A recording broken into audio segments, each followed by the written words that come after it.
welcome to For the Love of Nature, a podcast where we tell you everything you need to know about nature and probably more than you wanted to know. I'm Laura. And I'm Katy, and today we're going to talk about how climate change is the largest threat that our world faces right now, but we can all work towards a better future. Now, before anybody shuts this off, or if people are rolling your eyes, just hear us out for a second, because we know that this topic often turns political pretty quickly, but we're not here to talk about politics at all. Here to one of my talk about least science. favorite things. Yeah, science. And because my master's in park and resource management, I feel like there's a balance to everything. And humans, we still need to live. We just have to go about a smart way of doing it. And right now, we're just not. Yeah. At all. Yeah, and we just kind of wanted to set up what this, we're not, only briefly am I going to even talk about what climate change is. There's way more to it than what I'm going to talk about, but I'll at least set up the stage. Then we're just going to each cover like one of the many, many issues, but we don't want to focus too much on this being like a Debbie Downer show. And then we'll talk about some solutions. Yeah. And then to think about it this way. So I use this argument, or I use this, scenario a lot whenever people think about like, or they say that the effect of, this is natural, like, patterns, weather patterns, everything is cyclical in nature. But think of it this way. All right. We think of it if you own your own home, which again, I say, that's not very many of us, because most of us are millennials and we have a mortgage or a rent, so we don't actually own our home. But besides the point, you move into your home and you're either a parent now, and you'll completely understand that, or if you're not a parent, I just imagine you have a bunch of destructive cats. But as parents, we know our kids literally destroy our homes all the time, whether it's intentional or not. They still do. And regardless if they are too young to know better or not, it's still very frustrating. Stuff on the wall, stickiness on every handle, crumbs, the amount of crumbs. Yeah, it's wild. That are everywhere, and it's insane. Furniture decorations are broken, list goes on and on. And somehow it's easy for us to get frustrated over our homes falling apart. But when the world, like literal world around us, is doing the same exact thing, but 10 times worse, that can actually kill us, somehow like that is what we're going to argue over, whether it's quote unquote right or wrong, or it turns political for no reason there. So just kind of think of I it. just feel like this is very much like the boiling the frog. That stupid analogy, but I do think it is kind of like that. Yeah. Whereas because things are changing relatively slowly, in our opinion, of the way the world works, that nobody really... Yeah, you don't notice how gross your baseboards get until all of a sudden one day you decide to look at them and you're like, oh, you know what I mean? Like, that's always the thing that's forgotten about, is the tops of the baseboards. And that's always the one thing I always clean. And like every time I clean, that's something I clean, because I'm like, it gets so gross so quick. But again, stuff starts to happen, and we don't really notice it until things really start to happen, and then people just want to argue about it. So we're not here to argue about it. We're a science show, and so we just want to talk about the nerd stuff. That's all. Yeah, so I just want to tee it off real quick, which is just to talk about what is climate change, because there is so much misinformation and miseducation about what climate change even is. We've learned so much in the last couple of decades about what that even means. But there are two things to think about here. Weather versus climate. So climate is the average conditions of an area over 30 plus years. So a little less than Katy and I's lifespan. That is climate of one particular area. So again, average. Weather is the daily atmospheric conditions. So weather can look different every day. Climate is just the average. So climate change is the changing of these average conditions. Global climate change is totally normal and has been happening since the beginning of Earth. We're not here to argue that. Of course climate changes, whether it's natural or human-induced. For example, the US is warmer now than it was 20,000 years ago. When volcanic eruptions happen, climate changes. El Niños cause climate to change. So We're in an El Nino right now. Right. This is totally normal and has been happening since the beginning. However, by looking at the data of our Earth's climate, so looking at the average and the average and the average and the average, we expect this change to be gradual or cyclical, which is the argument that we hear so often. And that is not what we are seeing right now. Human-induced climate change is the change to our global climate driven by human actions. Things like mostly emissions into our atmosphere, amongst other things. But we started to see this in the mid-1900s. So around 1950s, we started noticing that climate change was happening at an accelerated rate due, really, there's no other finger to point at but humans. Yeah, right. Like, I mean, there's some obvious key points that are no one else doing that but us. As fossil fuels have been burned and more since the Industrial Revolution, it was catching up to us by the 1950s. And, fossil fuels are releasing greenhouse gas emissions, which traps heat in the atmosphere and causes all sorts of issues. So climate change and global warming are not the same thing, which I'm going to talk about in a little bit. But that is what climate change is. Climate change is a normal thing. Human-induced climate change is the us problem. Yep. So. The very big us problem. The very big us problem.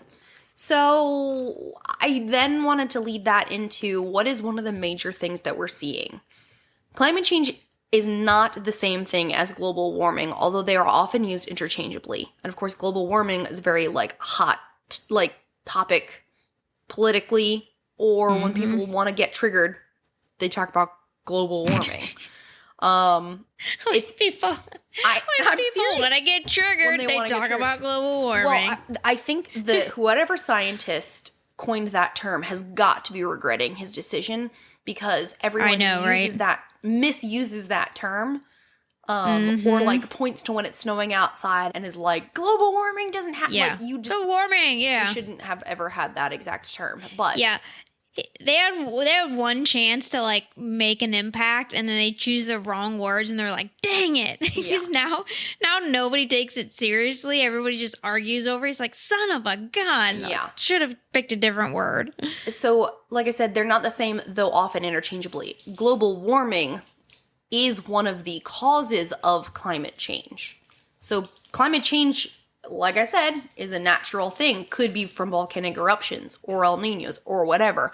But one thing that can change the climate very fast and drastically is global warming, which is when greenhouse gases are trapped in the Earth's atmosphere and is causing everything to that heat to bounce, just like in a greenhouse, which makes everything just a little bit warmer. Global warming is the rise in the average temperature of Earth's surface due to human activities. And again, global warming is a human-induced thing. That is not a natural. At least when we use the term global warming, we're using it to mean human-induced. Of course, since the dawn of time, there have always been greenhouse gases in our atmosphere to help trap in that heat. We need that, so we're not frigid. But when we talk about global warming these days, it's human-induced. That is what we're talking about. The average temperature of Earth's surface includes both the land and the oceans. We can see a direct correlation with rapidly increasing temperatures since the Industrial Revolution, increasing at an unprecedented rate of 0.36 degrees Fahrenheit or 0.2 degrees Celsius per decade. Okay, so that doesn't sound like a lot. You're like, yeah, but okay, like a third of a degree per decade. So what? That is way freaking faster than we've ever seen that change before. So again, when we're looking at averages and trends, we can expect to see a gradual increase as climate changes. But it's when just spike, like a crazy spike. And 2023 was the hottest summer on record. Ever, anywhere. Listen, average. Freaking Texas, man, it was 100 degrees. Over 100 degrees. I kid you not, from May to we finally got out of it, end of September, beginning of October. Yeah. It was And I'm not talking like, oh, 101, 102, oh, it's over 100 degrees. No, I'm talking like so many days in a row where we're clicking 115, 110, and it just does not stop. Yeah. It was so hot and so horrible this summer. Just too much. And I love the Texas sun, but dang, was that hot. It was just too much. Just too much. Yeah. Oh, yeah. Nobody, unless you like decided to live in the desert, nobody has signed up for temperatures like that.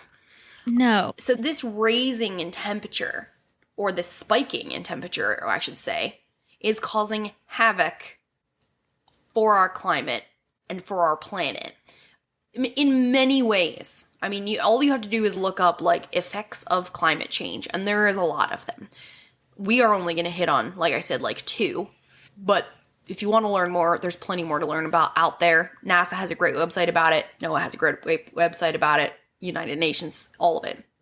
But one of the things that I just really wanted to touch on was the actual temperature itself. Like, what is the temperature itself's effect?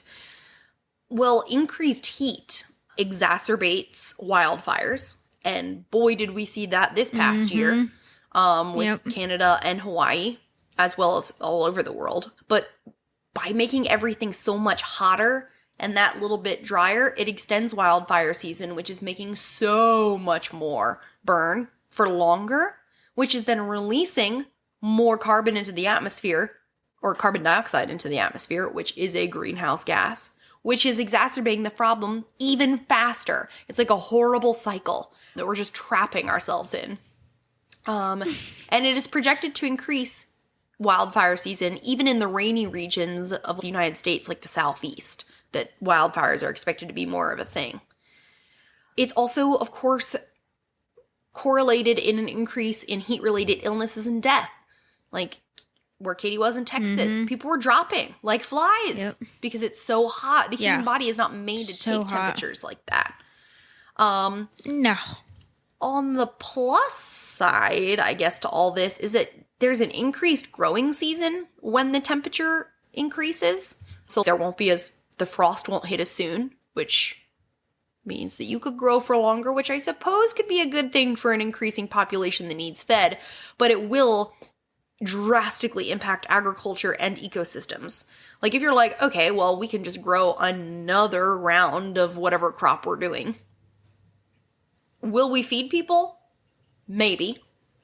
Depends on many other factors. But also the economic impact of that, positive or negative. The water usage, like let's say we want to grow a third crop of lettuce, which you've heard Katy and I talk about before, like, and how much we hate it out west, like just draining our river. Like, let's grow another one and we'll just drain a little bit more water to grow that lettuce just because we can. Or, like maybe people would start wanting to convert more areas into agricultural areas, which is not what we need. So, I mean, yes, increased growing season sounds good in theory, but we'll still have a lot of negative consequences. So those rising temperatures, they're going to do a lot of things. They're going to impact people. They're going to impact wildfire season. They're going to impact our plants and their growing season. They're going to do lots of other things, including what Katy is about to talk about, which is affect weather. So, like Laura said, I'm going to be talking about weather. So we have so much technology advancements and just the ability to communicate all of that knowledge and weather information back and forth. Like we've never had that capability before. I mean, obviously, before the internet, we really couldn't. Whatever was happening across the world, we didn't have instant information to be able to compare all this data like we have now. But now we do. And now everybody can kind of, I understand people can interpret data a little bit differently, but I would tend to listen to the subject matter experts. If they're all saying the same thing, you would think that we would all agree, but we don't. But yeah, so there's a lot of havoc that's brought on by these weather changes, and it stands as the reminder that the consequences of our actions, they're not distant or abstract anymore. And again, if you guys need an example of, hey, what's going on with the weather? Like, again, this last year has been just insane. Just in the United States alone, wildfires in one place, torrential floods in another place, insane heat. We're going into an El Nino, or we're in an El Nino right now, and they're already predicting like incredibly cold weather here coming up. Yeah, and snow. So yeah. And like, right? I think that's the thing too, when we start talking about Katie's, is that, okay, yes, the heat is rising, which is affecting weather, and it's doing that, you know, by changing weather patterns, essentially. So it's not just like heat-related weather. It's also No, the it's opposite everything. end of the spectrum. Yeah. Yep. And so Laura had talked about, so I'm going to talk real quick about the consequences of, Laura already talked about the greenhouse effect and kind of what's all going on there. So bouncing off of what Laura had said, some of the consequences on the weather patterns. One is just the increased frequency and intensity of extreme weather events. So like I said, it's extreme heat in one area, extreme colds, extreme wet in another area. So human-induced global warming has ushered in an extreme era of more frequent and intense extreme weather events. Hurricanes like we've never seen, droughts, heat waves, floods have become almost like a new normal for us. Like, we're becoming so, I don't know, what's the word I'm looking for? Yeah, desensitized to these insane, mudslides and stuff that are happening. And this is when one area of the country experiences one and the other side of the country is the absolute complete opposite. That's whenever scientists are like, yeah, we start to have a problem here. Warmer ocean waters fuel the intensity of hurricanes and typhoons, leading to more destructive and deadly storms. So not only is it like, oh yeah, we're seeing more hurricanes, but because the ocean is warming, the intensity is getting way, way, way worse than what it has been. Like we said earlier, prolonged heat waves, they endanger vulnerable populations and ecosystems. Droughts are exacerbated as rising temperatures accelerate evaporation, drying up essential water sources. Floods, meanwhile, are amplified by the increased capacity of warmer air to hold moisture, resulting in substantial rainfall in these areas. Right, so as things are hotter, it's evaporating more. That's causing a drought, but that water's all going somewhere. It's going up into the clouds, and it's going to dump it somewhere else, causing flooding. Yeah, it's got to go somewhere. Yeah. And so it's just way, way worse. A second consequence on the weather patterns is the shifting precipitation, like Laura just said, patterns and impacts on ecosystems and agricultures. So climate change has triggered a configuration of precipitation patterns, upsetting equilibrium of ecosystems and agricultural practices. Regions that were once lush are experiencing increased aridity, threatening native species that we tend to grow, like not the lettuce thing, not the whole lettuce thing, but things that we normally grow, like corn in the Northeast, for example. I mean, they've grown corn in the Northeast for ages, and it's starting to threaten those species. Conversely, other areas are witnessing heavier, more erratic rainfall, causing soil erosion, which is something that people don't think about as much when you have, they're like, we have a good crop, we're going to have lots of rain. Soil erosion, though, when you get too much, yeah, it just floods them out. Landslides, and then because of all that, just general crop failures. So such shifts challenge our capacity to feed the growing global population and threaten the biodiversity that underpins our ecosystem. Another one is with the rising global temperatures, sea level rises, and obviously people, again, this is one that people will argue over, but melting polar ice, I'm sorry, that's another one that should not be argued over. If you look at pictures of anywhere from one, I don't know, 20 years ago to now, it's a significant difference. So as global temperatures continue to rise, the polar ice caps, glaciers are melting, of course, at an accelerated rate, and this is leading to rising sea levels, which are messing up coastal communities and low-lying areas. And again, because it's all cyclical. And I mean, that's just like the basis of the water cycle.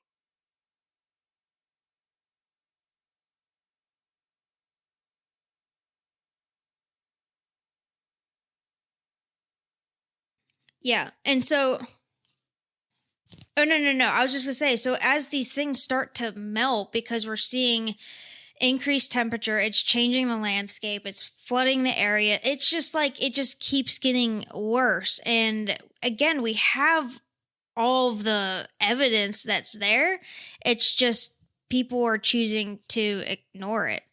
So an emphasis on the relation of like weather changes to human well-being and the environment. So let's just talk about that for 1 second. Like the emphasis on the weather, like the weather changes to human well-being and the environment. Because I mean, I don't think people.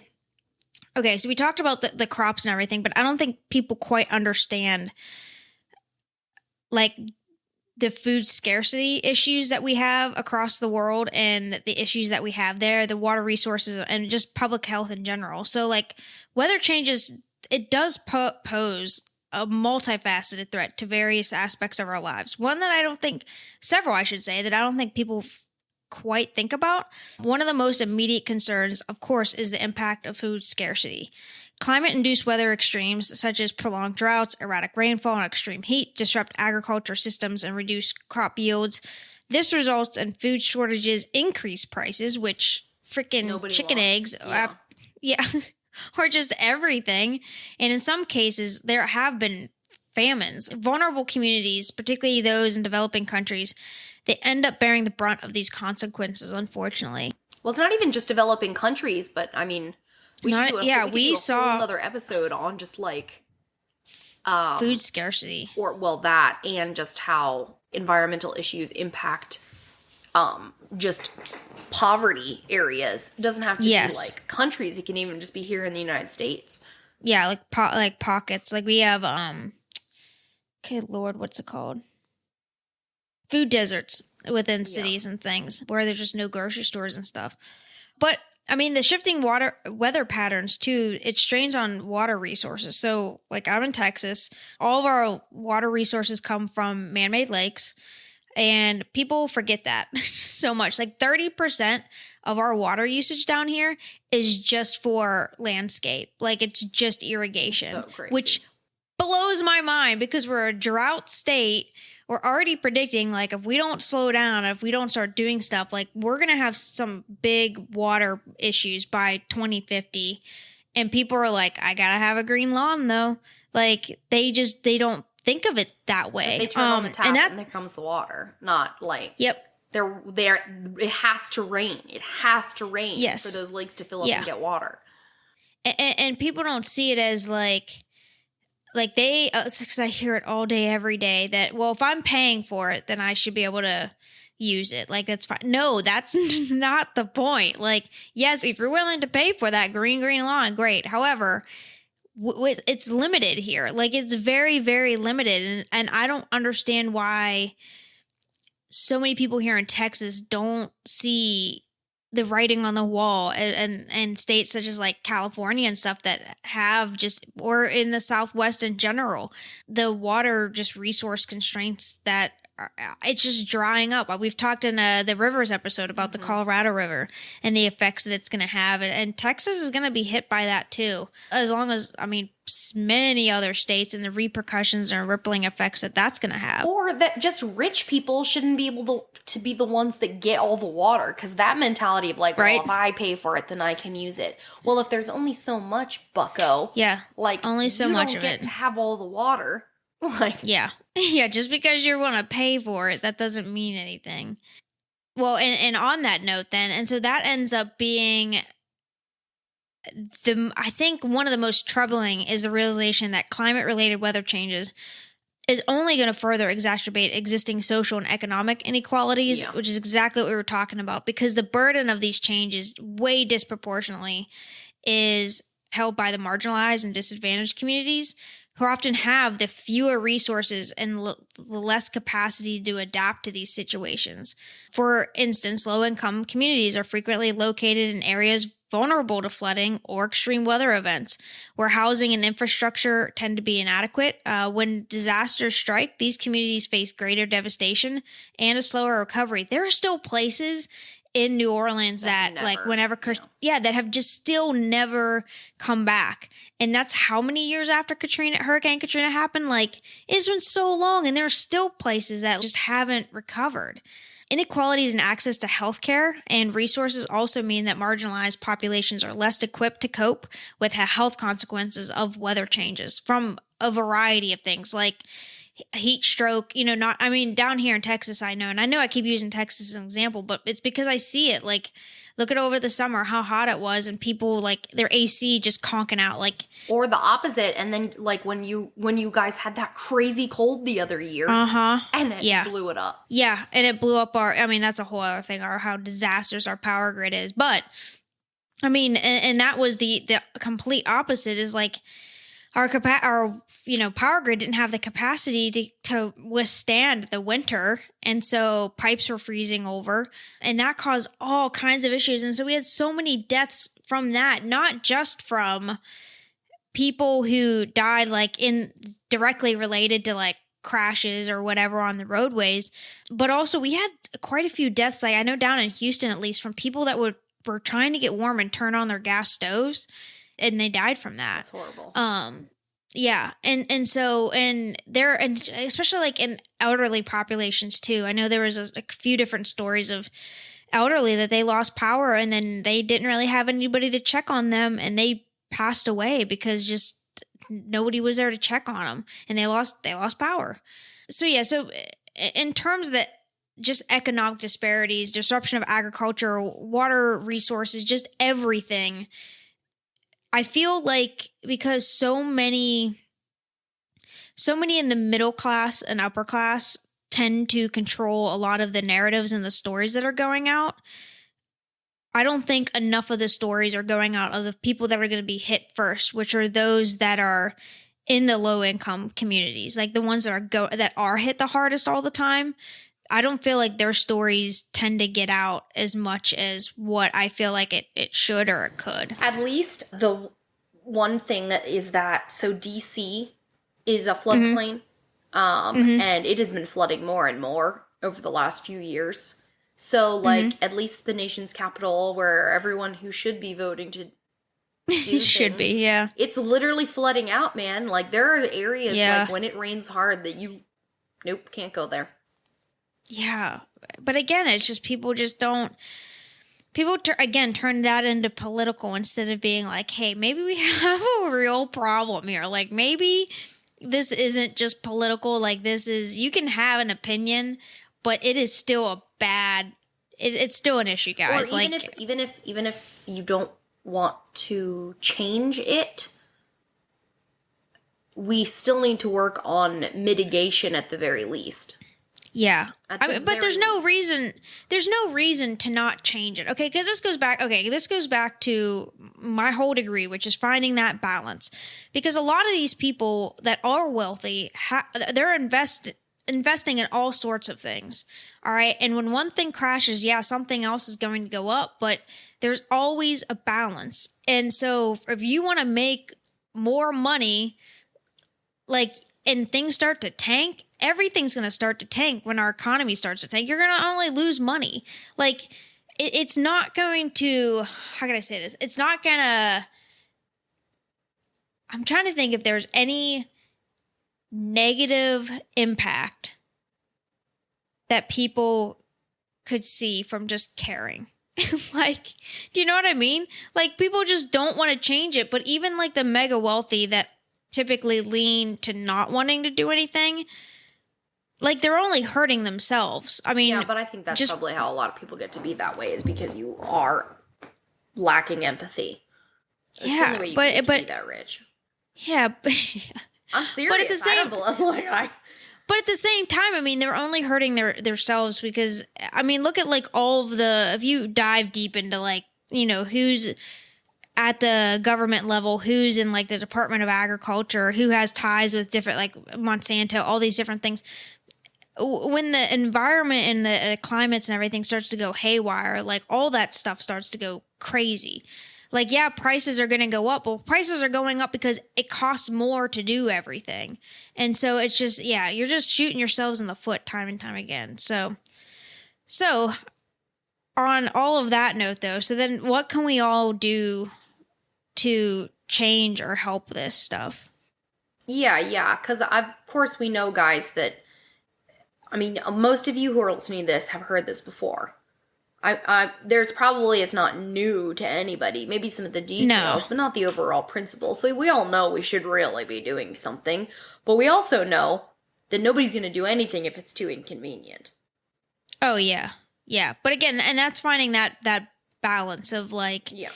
we need to survive as humans. And we talked about it some in the green energy episode that we did, about there just needs to be a balance. So like, yeah, reduce your carbon emissions in the lifestyle changes that you can. But I mean, the people who are so drastic as like, hey, we need to drive all electric cars, or we need to, completely reduce water consumption and stuff. Like, we still need to obviously use water. We still need gasoline. Like, there's no way for us right now. Like, the amount of gasoline that producing plastics use. So if you're really going to, you know what I mean? Like, reduce your gas intake. I mean, there's so many different ways. Like, we tell people for a long time, and I'll just use the unnamed water utility that I work at for an example. Like, for a long time, the go-to water conservation language that a lot of people say is like turn off your shower in between, like shampoo your hair, and conserve water that way.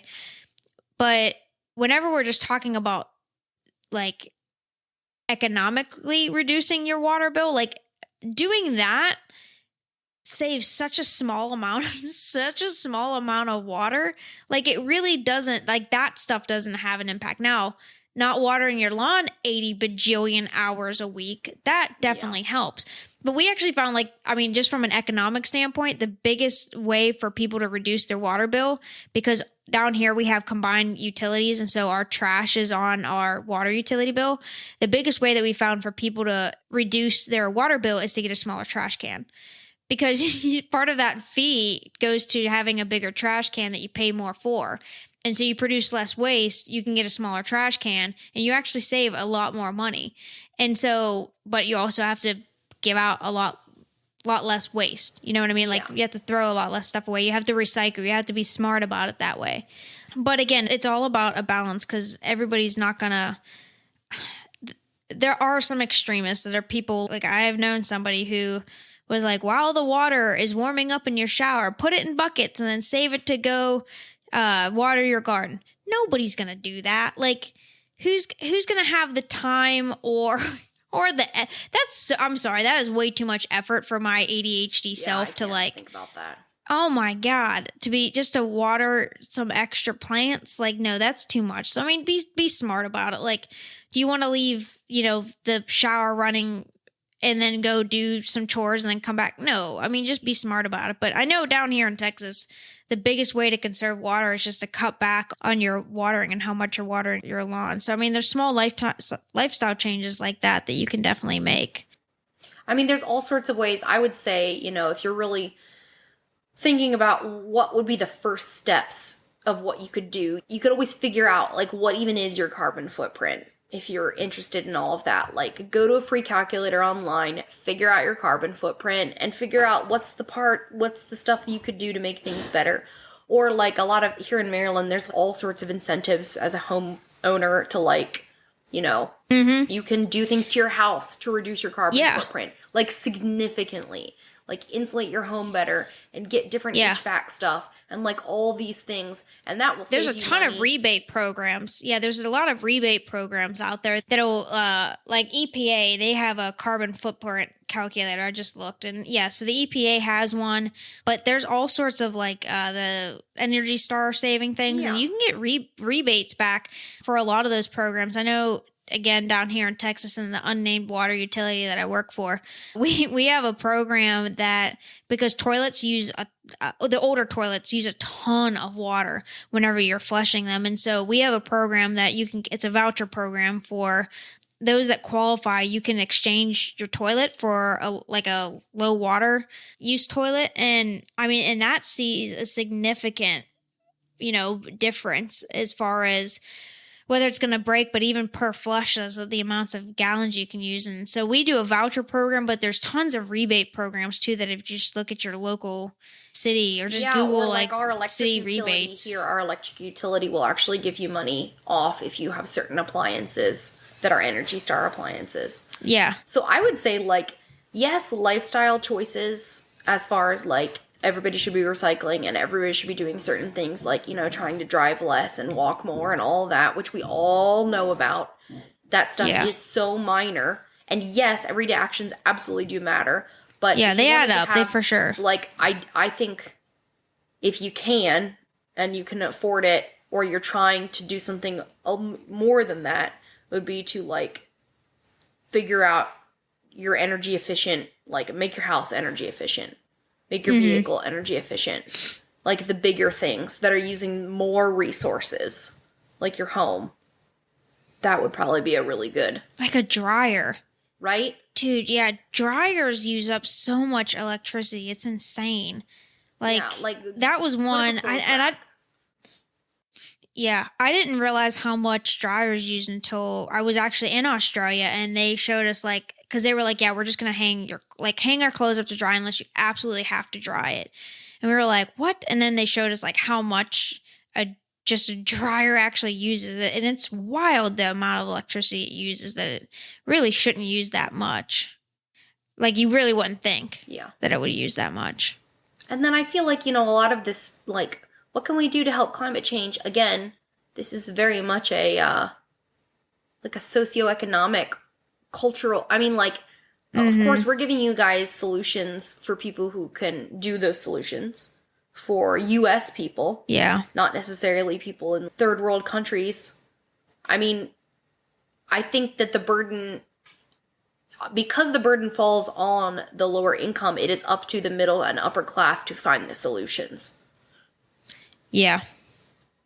Yeah, and again, though, we have the capacity to do so. Yeah. Like, yeah.